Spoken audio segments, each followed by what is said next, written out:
Here are instructions for upgrading Repetrel to version 2.4 or above on your Hyrel 3D printer as of August 2015. Launch Repetrel and check your version. I've done this all morning, so I've got the right version already, but you're going to probably have an older one there. You also want to see what firmware is on your 407 and what firmware is on your 103s, or your hotbed and hothead controllers. Go to the last page for each head and click the read button.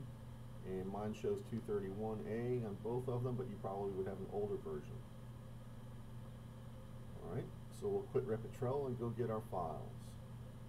Browse to hyrel3d.net, click on Downloads. There's a link at the top for software firmware, latest version. We're going to go right there. There's a couple of options. We're going to pick the combo version, which is the second one there. We're just going to download it and save the file.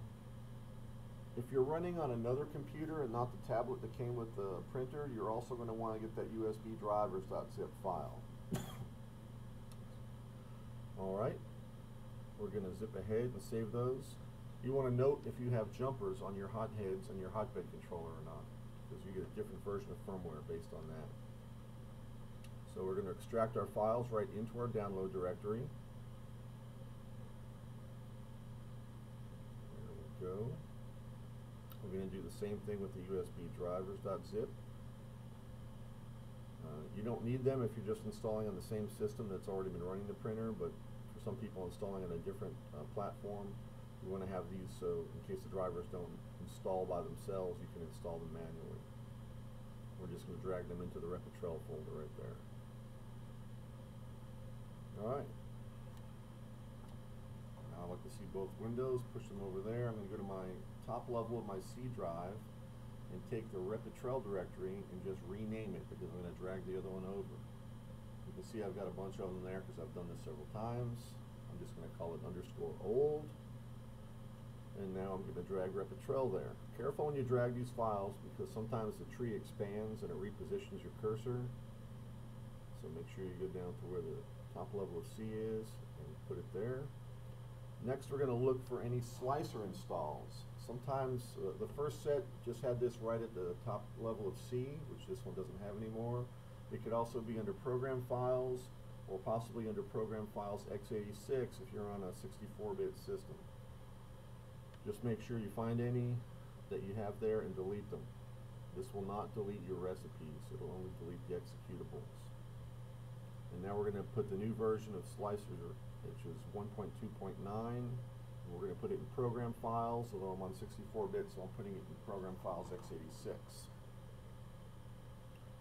Alright, that was pretty easy. Now we're going to launch the Repetrel application. We're going to check our version, and we got the latest. But we're also going to go to the Ecosystem Applications button. This is where we can configure the environmental path for different programs that we could call from Repetrel for different functionality. We just navigate to each one, pick that thing, we're going to save, click OK. Now we've configured our environment. We're going to import the recipes. These will overwrite your default named recipes, and maybe not if they're really old, but it will not do anything to any of your custom recipes. However, if you've got recipes from 1.85, you may need to check to see that we do some things differently in 2.4 and above. All these recipes are showing. Now we're going to check. I've got 2.402 on my motion controller. If I had to update it, I'd go through the update firmware 407. I'm going to go back and show you again how to check on your print heads and your hotbed controller.